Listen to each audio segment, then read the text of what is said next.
sehat. Semoga kita semua selalu dalam kondisi yang sehat walafiat. Beli coklat di Pasar Baru, mampir ke Senen membeli batik. Selamat pagi Bapak Ibu, selamat bergabung pada acara advokasi sosialisasi tematik. Semangat semuanya ya Bapak Ibu ya. Baik, sesuai tadi yang dihantarkan oleh Bu Dias, jadi Bu Dias ini ada dua nama, Dia dan Dias, biasanya kita lebih akrab memanggilnya dengan Bu Dias. Pada sesi pertama ini kita akan sharing terkait dengan label pangan olahan, mungkin bisa slide ditampilkan teman-teman. Tadi di awal Ibu Anissa sudah menyampaikan sekilas terkait dengan payung hukum terkait dengan label pangan olahan, yaitu ada Undang-Undang Pangan dan juga turunannya peraturan pemerintah yang saat ini masih berlaku adalah PP 69 tahun 99. Jadi ini yang pertama adalah mengenai dasar hukum.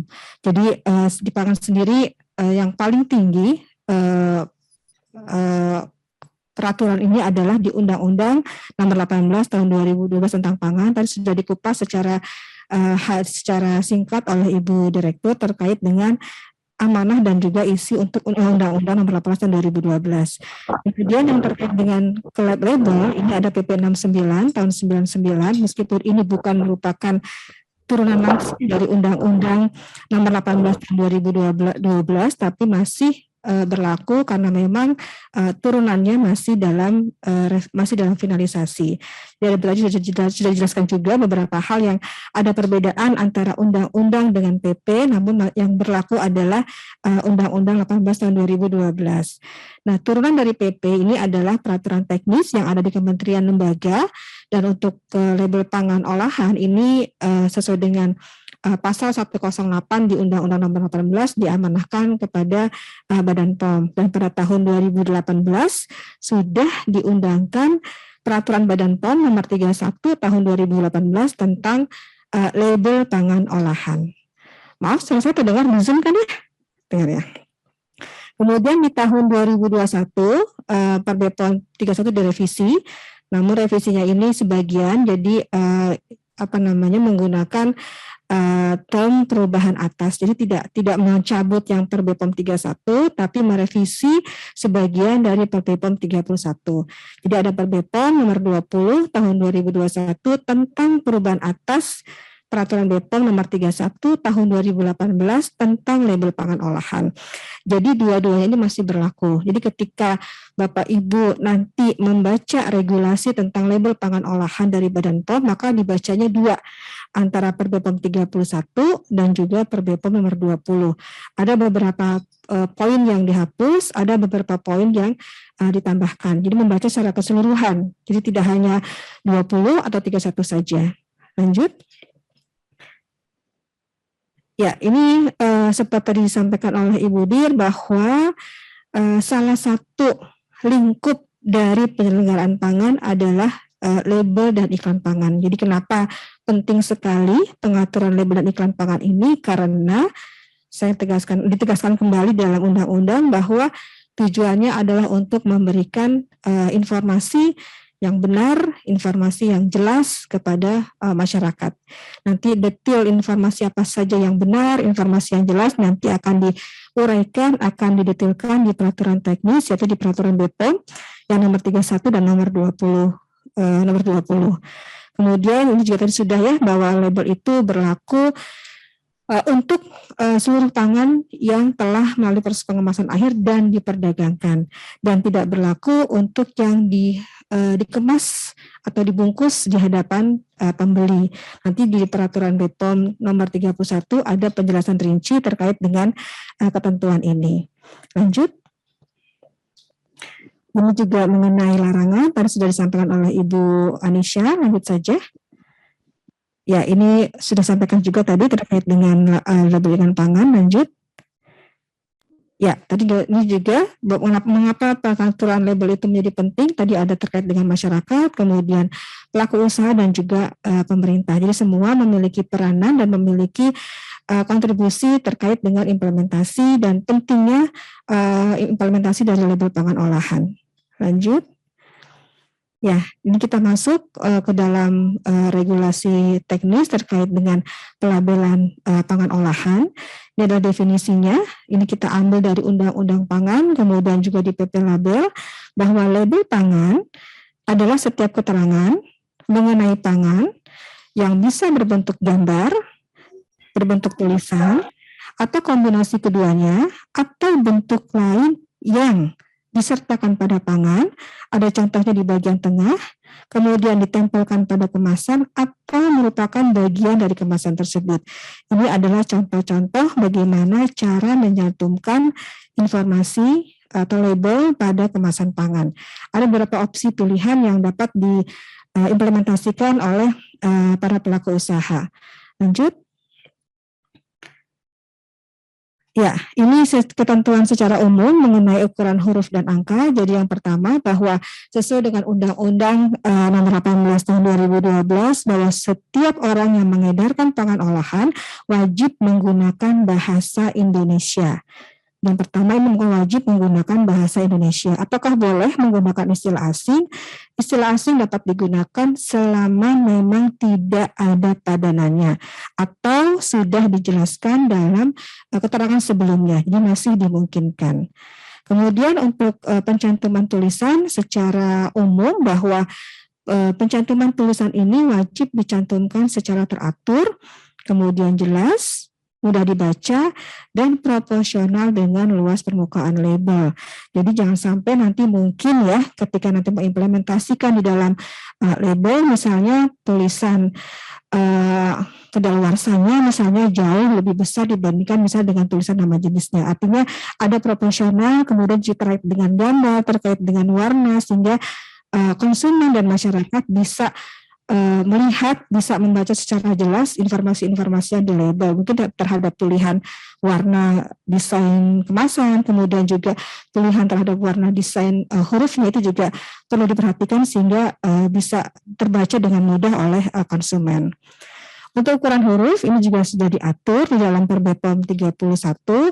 Ukuran huruf minimal sama dengan atau ekivalen dengan huruf kecil O pada font Arial. Jadi kira-kira ini sekitar ukurannya 6 kalau dalam Microsoft Word.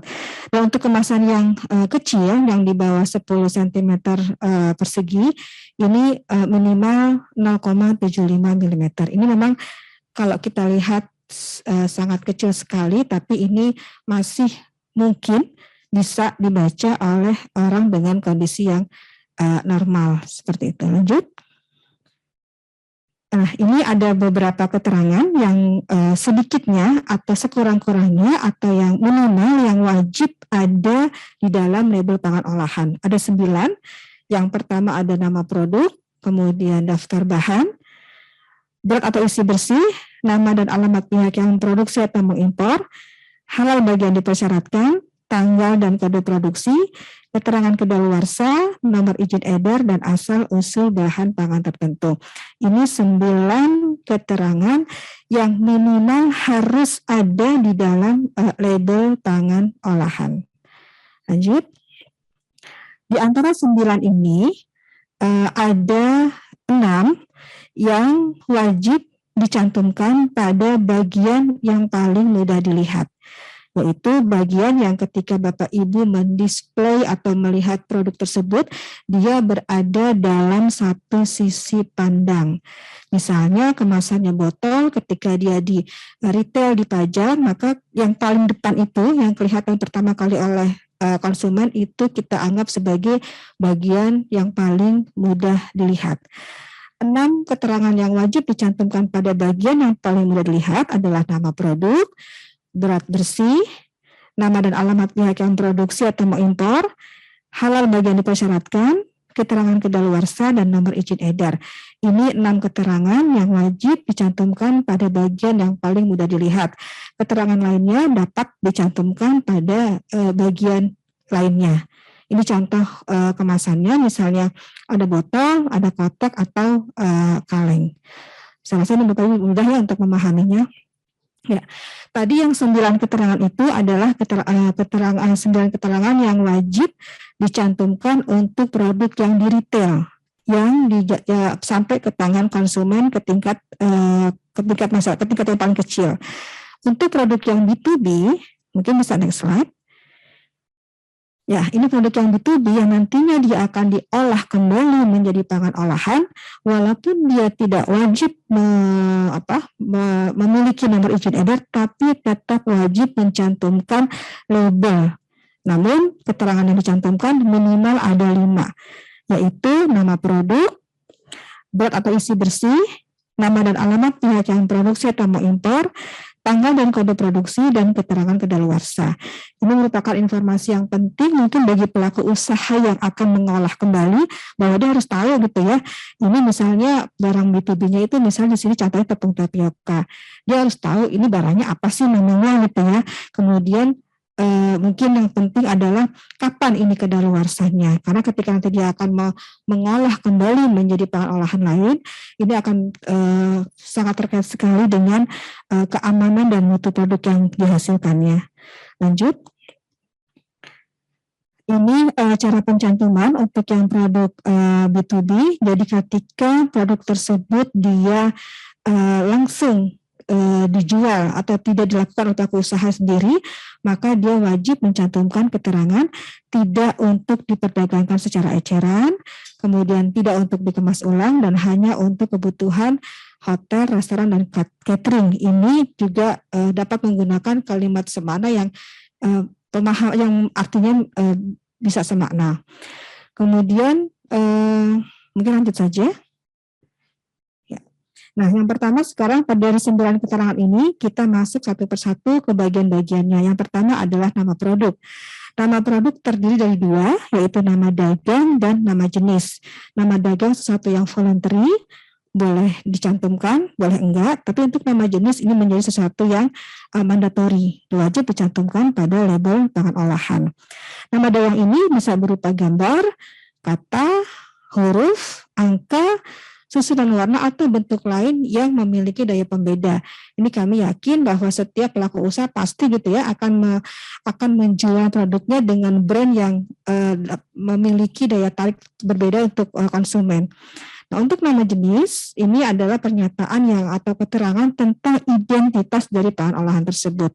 Nanti dari manakah Bapak Ibu bisa merefer dari nama jenis ini? Yang pertama dari Peraturan BPOM nomor 34 tahun 2019 tentang kategori pangan. Di situ memuat 16 kategori pangan dan juga ada termasuk nama jenisnya. Jadi kira-kira misalnya pelaku usaha atau ada industri yang ingin memproduksi minuman berperisa, maka bisa dilihat di dalam Perbepom 34 tahun 2019 sudah dijelaskan, diuraikan untuk 16 kategori pangan. Misalnya yogurt, kemudian misalnya roti atau mungkin cookies, itu ada semua deskripsi dan juga karakteristik dasar dari setiap jenis pangan yang akan diproduksi oleh pelaku usaha. Di samping Perbepom 34 juga ada SNI yang diacu untuk pencantuman nama jenis. Ini hanya untuk SNI-SNI yang telah diwajibkan. Di sini contohnya antara lain ada air dalam kemasan, kemudian tepung terigu dan garam konsumsi beridium. Jadi ketika SNI telah diwajibkan, maka pencantuman nama jenisnya mengacu kepada SNI. Lanjut. Ya. Yang kedua adalah daftar bahan. Jadi dalam memproduksi pangan olahan ada beberapa bahan yang digunakan di dalam pangan. Yang pertama adalah bahan baku, yang kedua adalah umumnya bahan tambahan pangan. Jadi prinsipnya daftar bahan ini bahwa semua bahan-bahan yang digunakan di dalam memproduksi pangan olahan dicantumkan secara rinci di dalam daftar bahan. Bagaimana cara pencantumannya? Yang pertama, didahului dengan tulisan daftar bahan. Ada 4 opsi ya, daftar bahan yang digunakan, bahan-bahan atau komposisi. Kemudian penggunaan namanya ini merupakan menggunakan nama yang lazim, lengkap, dan tidak berupa singkatan sehingga masyarakat jelas bahan apa yang digunakan di dalam produk pangan tersebut. Untuk urutannya disusun secara berurutan dimulai dari yang paling banyak. Misalnya contoh produknya misalnya minuman sari buah, maka yang paling banyak adalah mungkin air, kemudian gula, dan kemudian mungkin ekstrak buahnya. Itu cara pencantuman dari daftar bahan. Lanjut. Untuk pencantuman jumlah bahan baku di sini adalah ada beberapa kewajiban untuk pencantuman jumlah persentase bahan baku di dalam daftar bahan. Di sini contohnya misalnya yang bagian kanan ada roti manis dengan coklat chips, maka coklat chipsnya ditambahkan komposisi 5%. Nah, kapankah ini menjadi wajib untuk pencantuman jumlah bahan baku? Yang pertama, ketika bahan baku tersebut memberikan identitas pada pangan olahan. Misalnya di sini contohnya bakso sapi, maka daging sapinya nanti di dalam produk bakso sapi harus diberikan keterangan jumlah bahan baku persentase. Karena di sini mungkin masing-masing pelaku usaha akan memiliki persentase daging yang berbeda ya. Misalnya ada bakso sapi A, dagingnya misalnya 50%, atau 60%, 70%. Dan sekali lagi kenapa persentase ini diperlukan di dalam label adalah untuk memberi keterangan tadi, keterangan yang jelas dan clear kepada masyarakat berapa sih ketika saya membeli bakso A gitu ya, ini berapa sih jumlah dagingnya, dan mungkin nanti akan related dengan harga yang harus dibayarkan oleh konsumen. Mungkin ini adalah identitas, bukan yang paling banyak, tapi yang memberikan identitas. Kalau misalnya ada minuman sari buah gitu ya, bukan airnya yang diberikan jumlah persentase, tapi yang nanti memberikan identitas dari sari buahnya. Kemudian yang kedua adalah bahan baku tersebut ditekankan pada pelabelan, baik berupa kata-kata maupun berupa gambar. Di sini sama contohnya misalnya ketika nanti di label ada tulisan crackers dengan taburan abon pedas, maka nanti taburan abon pedasnya diberikan keterangan jumlah persentase pada labelnya. Yang ketiga, ketika bahan baku tersebut merupakan nama jenis pangan. Ini sama halnya mungkin seperti yang poin 1. Jadi ketika dia merupakan nama jenis, maka jumlah ikannya di dalam daftar bahan itu nanti akan harus dijelaskan jumlah persentase ikannya berapa. Sekali lagi dengan adanya pencantuman jumlah bahan baku ini atau quantitative ingredient declaration ini atau code ini memberikan informasi yang lebih jelas dan terang kepada masyarakat, dan juga bagi produser ini menjadi salah satu perdagangan yang jujur ya, yang fair gitu kan, karena bisa jadi kan masing-masing pelaku usaha akan memiliki persentase misal daging yang berbeda-beda. Dan mungkin kalau saya lihat di lapangan juga ada daging yang mungkin dengan kode A, kode B, kode C dalam satu pelaku usaha, karena memang mungkin memiliki jumlah daging yang berbeda untuk satu jenis dalam satu produk, satu perusahaan. Lanjut.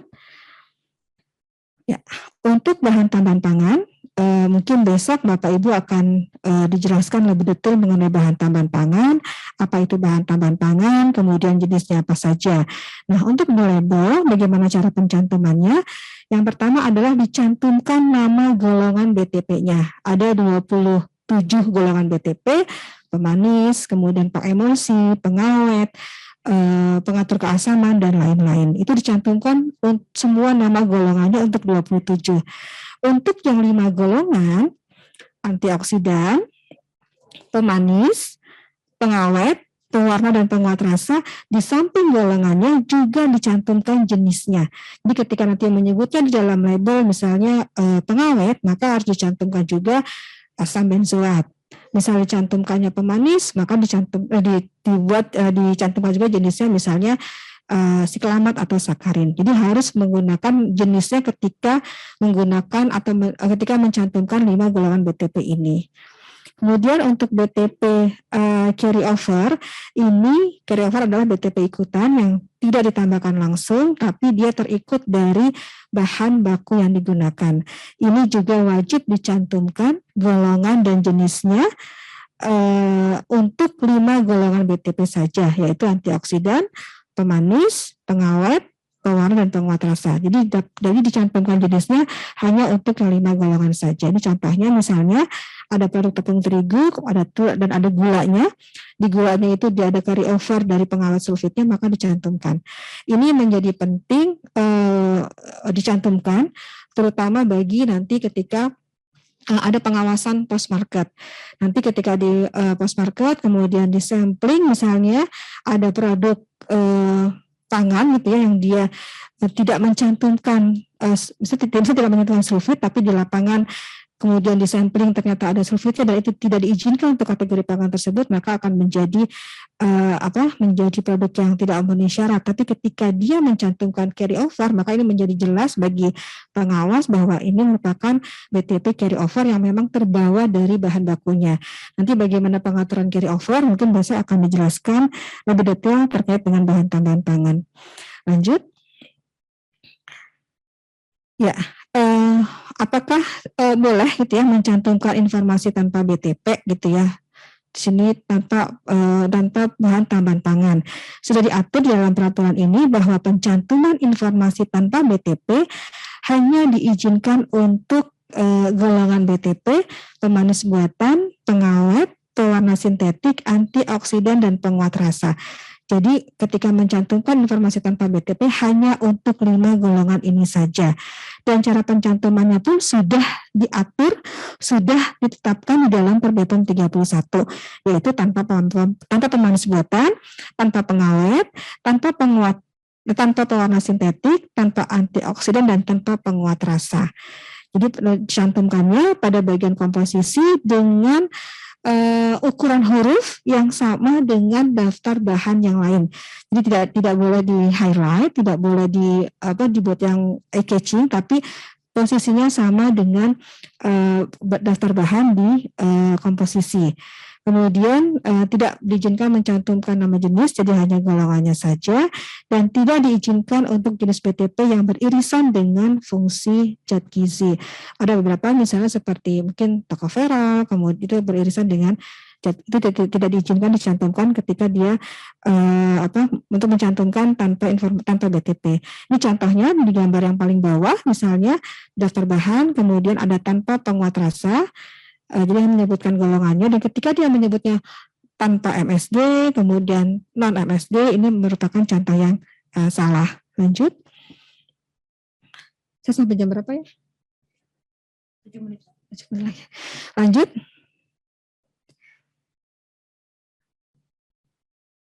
Lanjut. Ya. Nah, untuk tadi adalah pelabelan untuk yang pangan olahan.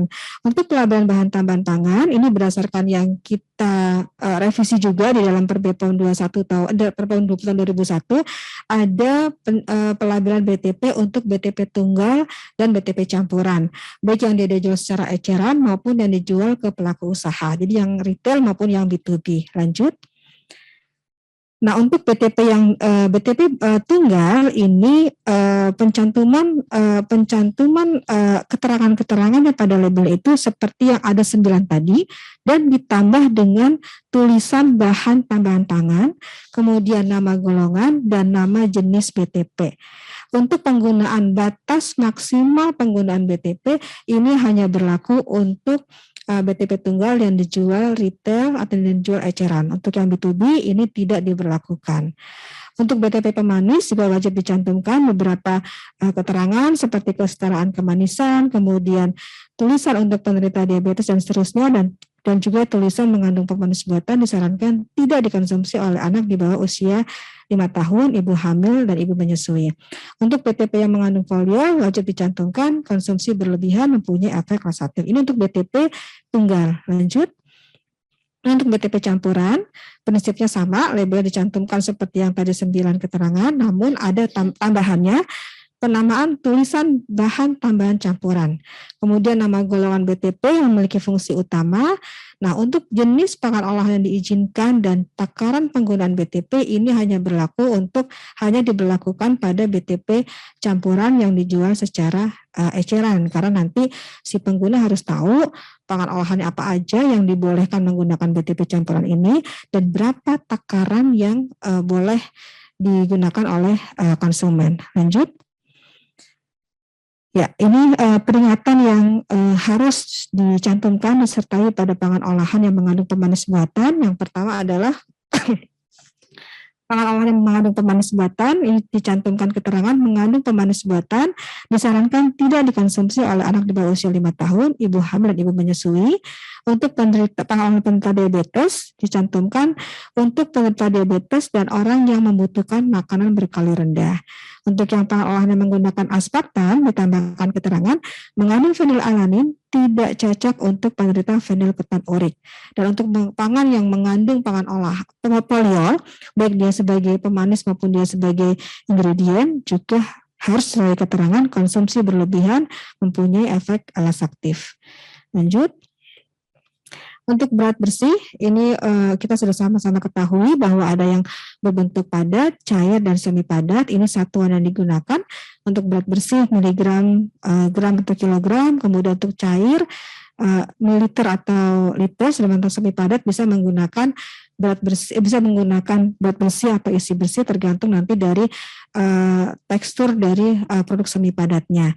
Dan untuk pangan-pangan yang dia menggunakan medium cair atau medium padat dan dalam produknya juga harus mencantumkan bobot tuntas atau berat tuntas. Misalnya contohnya di sini adalah misalnya udang berselaput tepung gitu ya, nanti akan dihitung berat tuntasnya, yaitu dari berat bersih total berat bersih dikurangi dengan media terigunya, maka akan didapatkan berat tuntas. Ini juga sekali lagi akan memberikan informasi yang jelas kepada masyarakat berapa sih misalnya jumlah udangnya gitu ya di dalam produknya, atau misalnya ikan tuna dalam saus tomat yang dikemas kaleng. Masyarakat tahu bahwa berapa sih berat tunanya di dalam produk tersebut gitu ya. Itu bisa dihitung di dalam produk tersebut harus disertai dengan bobot tuntas atau berat tuntas. Untuk nama dan alamat produsen, ini untuk produk dalam negeri, ini pencantumannya sedikitnya meliputi nama kota, kemudian kode pos Indonesia, pencantumannya diproduksi oleh A untuk B, dikemas oleh A untuk B selama antara pelaku usaha A dan B ini memiliki kontrak atau MOU di antara keduanya. Ini untuk pangan olahan impor, paling sedikit meliputi nama kota dan negara. Ditambah keterangan diimpor atau didistribusikan oleh nama produsennya. Lanjut. Selanjutnya adalah halal. Ini juga wajib dicantumkan apabila sudah memiliki sertifikat halal dari BPJPH. Dan sejak tahun 2022 awal, yaitu berlaku sejak 1 Maret, berdasarkan keputusan Kepala BPJPH ini ada penetapan label halal yang baru, dan ini berlaku sejak 1 Maret. Artinya ketika pelaku usaha benar-benar baru memproduksi pangannya dan belum mencetak label, maka sudah diberlakukan sejak 1 Maret 2022. Nah, untuk produk label halal yang sudah dicantumkan sebelumnya itu memiliki grace period paling lama 5 tahun sejak PP 39 tahun 2021 diundangkan. Ini sekitar tanggal 2 Februari tahun 2026, jadi masih diperkenankan menggunakan label halal yang sebelumnya. Tanggal dan kode produksi ini merupakan yang wajib juga, wajib diletakkan pada bagian yang mudah dilihat dan dibaca, dan ini merupakan informasi untuk traceability atau ketelusuran dari produk. Apabila di pasaran misalnya ada case gitu ya, nanti mungkin ini menjadi penting bagi pelaku usaha sendiri atau mungkin bagi masyarakat mengetahui kira-kira bagaimana sih proses produksinya, di batch yang mana sih produk ini yang bermasalah gitu ya. Pencantumannya bisa berupa nomor batch dan atau waktu produksi. Lanjut. Kedaluarsa ini menjadi penting. Salah satu tagline Badan POM adalah cek klik, yaitu cek yang terakhir adalah cek kedaluarsa. Ini merupakan batas akhir suatu pangan dijamin mutunya sepanjang penyimpanannya mengikuti petunjuk penyimpanan yang ada di label yang disarankan oleh pelaku usaha. Di sini ada dua pencantumannya. Untuk yang masa simpannya kurang dari 3 bulan, maka diberikan keterangan, ada keterangannya baik digunakan sebelum tanggal, bulan, dan tahun. Tapi ketika masa simpannya lebih dari 3 bulan, dapat menggunakan 2 opsi, baik digunakan sebelum tanggal, bulan, dan tahun, atau bulan dan tahun saja. Ada beberapa jenis pangan yang tidak perlu mencantumkan kedaluarsa, yaitu minuman yang mengandung alkohol sedikitnya 7%, kemudian cuka, kemudian roti dan kue yang mempunyai masa simpan kurang dari atau sama dengan 24 jam. Jadi pangan-pangan ini merupakan pangan-pangan yang untuk yang poin bab pertama dan bab ketiga yang minuman alkohol dengan cuka ini merupakan makanan yang memang dia tidak berisiko ditumbuhi oleh mikroba sehingga memiliki masa simpan yang relatif lebih lama. Sementara kalau untuk yang roti dan kue ini merupakan produk yang dia memang secara physically, secara realita produknya itu mungkin akan berubah warna, akan berubah aroma, akan berubah bau. Jadi sudah terverifikasi sendiri oleh kondisi si pangan tersebut. Jadi dia memang akan rusak dalam waktu 24 jam sehingga tidak memerlukan tanggal kedaluarsa. Untuk nomor izin edar, ini ada produk dalam negeri MD, kemudian produk olahan impor ML, dan juga untuk industri rumah tangga dengan PIRT. Lanjut, yang untuk asal-usul pangan tertentu, ini juga menjadi hal yang diwajibkan dalam Undang-Undang Pangan bahwa asal bahan pangan tertentu dari hewan dan tanaman wajib dicantumkan. Untuk hewan sifatnya wajib, untuk pangan dan untuk dari tanaman sifatnya dapat disertai dengan jenis tanaman. Contohnya misalnya gelatin sapi, lemak babi, minyak nabati, protein kedelai, dan lemak kakao. Untuk pangan yang diproduksi dengan melalui proses khusus, ini juga wajib dicantumkan keterangan. Ini contohnya misalnya produk rekayasa genetik dan juga iradiasi. Untuk pangan-pangan olahan yang dia bersumber dari babi atau dia menggunakan fasilitas bersama yang bersumber dari babi, ini juga wajib dicantumkan peringatan. Ini tulisannya sudah mengandung babi, di tulisan merah, kemudian dengan dasar putih dan dalam kotak merah. Ini wajib dicantumkan pada label ketika dia mengandung babi atau bersinggungan. Lanjut. Untuk 2D barcode ini juga menjadi wajib. Ini untuk produk yang MD atau ML yang QR code ini membuat informasi terkait dengan nomor izin edar dan juga masa berlaku dari izin edar tersebut. Untuk keterangan alergen, ini sebelumnya sifatnya voluntary, tapi sejak tahun 2018 ini menjadi keterangan yang wajib dicantumkan pada label ketika pangan tersebut menggunakan bahan alergen. Jadi yang pertama, pangan tersebut mengandung alergen. Yang kedua, pangan olahan tersebut diproduksi menggunakan sarana produksi yang sama dengan pangan olahan yang mengandung alergen. Nanti ada keterangan bagaimana contoh pencantumannya. Lanjut. Ini bahan-bahan alergen yang berisiko untuk menimbulkan alergi. Ini kita ambil juga, kita melihat dari kodeks. Jadi kalau sudah ada list bahan-bahan alergen dan juga beberapa negara memiliki bahan-bahan yang bisa menimbulkan alergi. Serealia, kemudian ikan, kacang pohon, telur, susu, sulfit, kacang tanah. Untuk semua bahan, berapapun digunakan dalam pangan olahan, itu wajib mencantumkan informasi mengenai alergi. Tapi untuk yang sulfit itu memiliki threshold minimal 10 ppm, dihitung sebagai SO2. Lanjut. Ini adalah keterangan tentang alergen. Jadi ini ada pengecualiannya. Jadi pencantuman informasi keterangan alergen tersebut tidak berlaku untuk pangan yang telah mengalami proses pemurnian lebih lanjut. Misal di sini produk serealia, antara lain sirup glukosa, maltodextrin, fruktosa, dan gula alkohol. Kemudian produk perikanan, misalnya gelatin minyak ikan. Kemudian produk kedelai dapat berupa minyak, misalnya lemak kedelai dan lecitin, dan seterusnya. Dan produk susu dapat berupa laktitol, protein terhidrolisa sempurna. Jadi ada pengecualian untuk produk-produk yang dia mengalami proses pemurnian lebih lanjut. Lanjut. Ini contoh pencantumannya. Lanjut. Ya, lanjut aja, lanjut. Ya, ini contoh pencantumannya. Jadi ada beberapa opsi nanti yang mungkin bisa dicantumkan untuk pangan-pangan yang mengandung alergen. Misalnya di sini ada dicetak tebal, ya, misalnya oat, susu, maka diberi keterangan mengandung alergen, lihat daftar bahan yang dicetak tebal. Atau opsi keduanya mengandung alergen, dicetak tebal, oat, utuh, atau susu. Ini ada contoh-contoh yang bisa nanti diimplementasikan oleh pelaku usaha. Lanjut.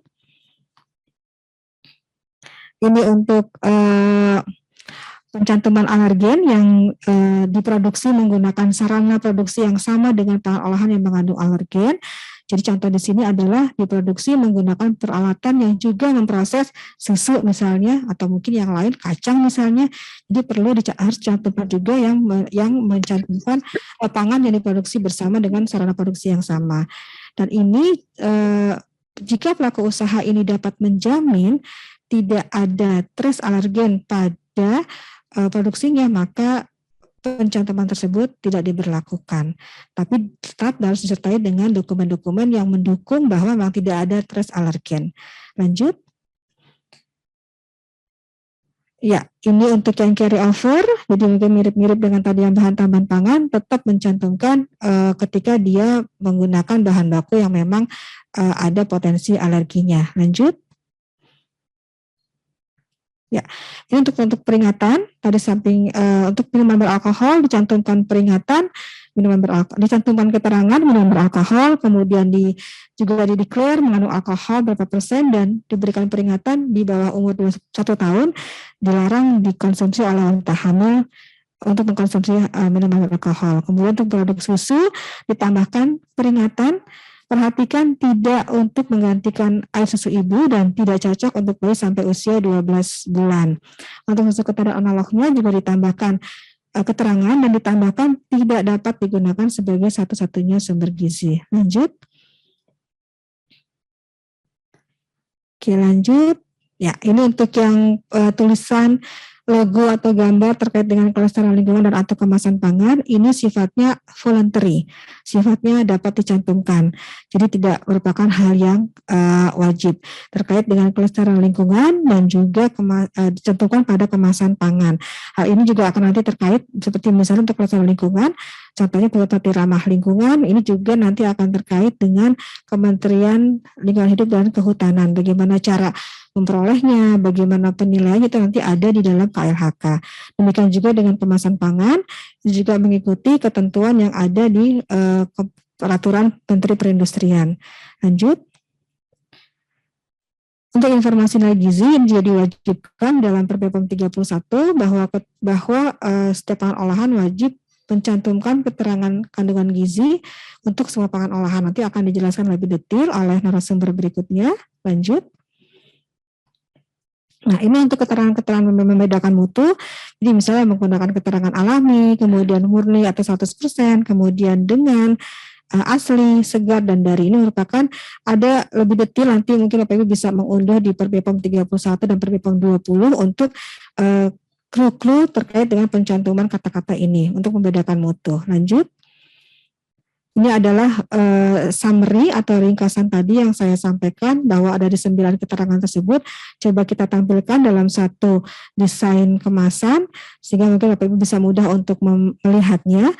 Jadi ada beberapa keterangan tadi yang wajib dicantumkan pada bagian yang paling mudah dilihat dan juga keterangan-keterangan yang dapat dicantumkan pada bagian lain.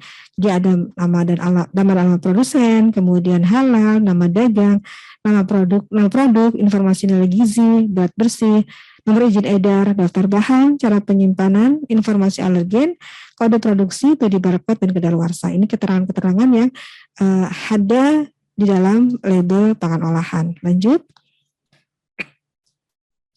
Tadi dalam undang-undang bahwa ketentuan label ini tidak dikecualikan untuk produk yang dibungkus atau dikemas di hadapan pembeli gitu ya. Di dalam Perpres 31 untuk pangan-pangan olahan yang dia dijual atau dikemas langsung di hadapan konsumen, maka keterangan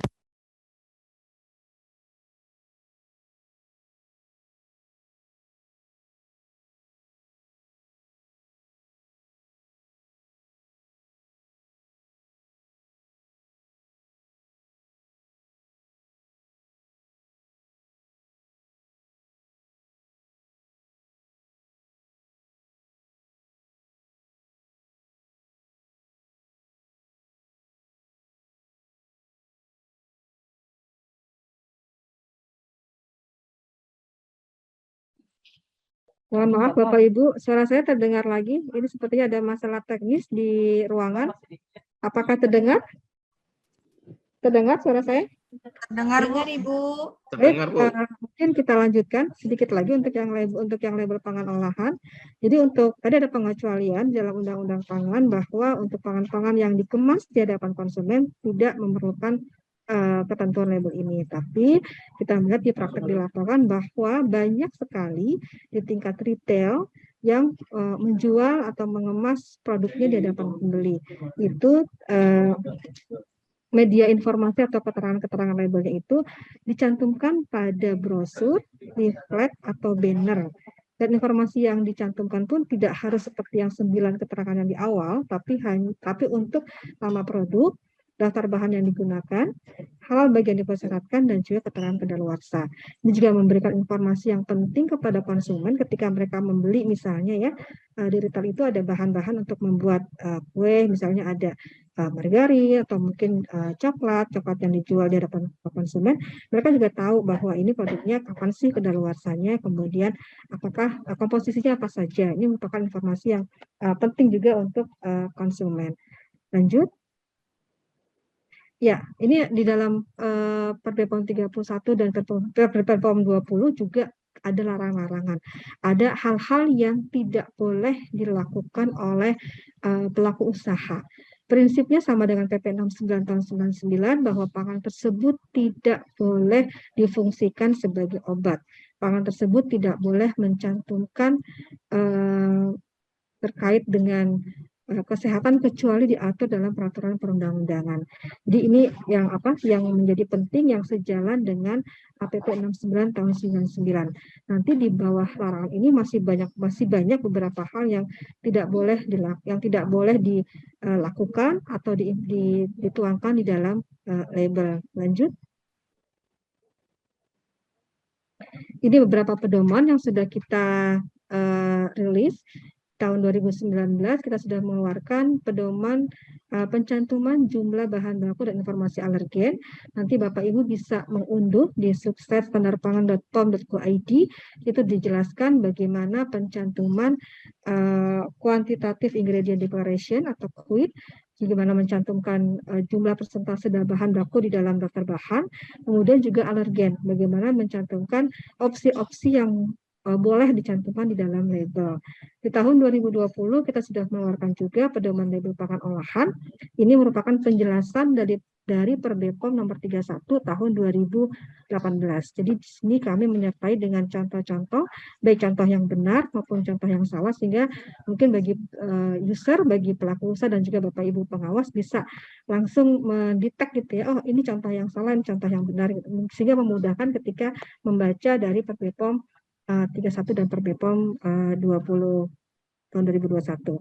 Dan satu lagi tahun 2021 kita juga sudah merilis pedoman label pangan olahan khusus mengenai susu kental dan analognya. Sehingga diharapkan bisa memiliki manfaat yang lebih besar untuk masyarakat. Lanjut. Ya, lanjut. Ini tadi checklist. Sepertinya udah ya. Ya, baik. Seperti sudah ya. Baik Bapak Ibu, itu mungkin yang bisa saya sampaikan. Mohon maaf tadi ada kesalahan teknis, tapi mudah-mudahan nanti kita bisa berdiskusi lebih detail lagi. Terima kasih. Mohon maaf bila ada yang kurang berkenan. Assalamualaikum warahmatullahi wabarakatuh.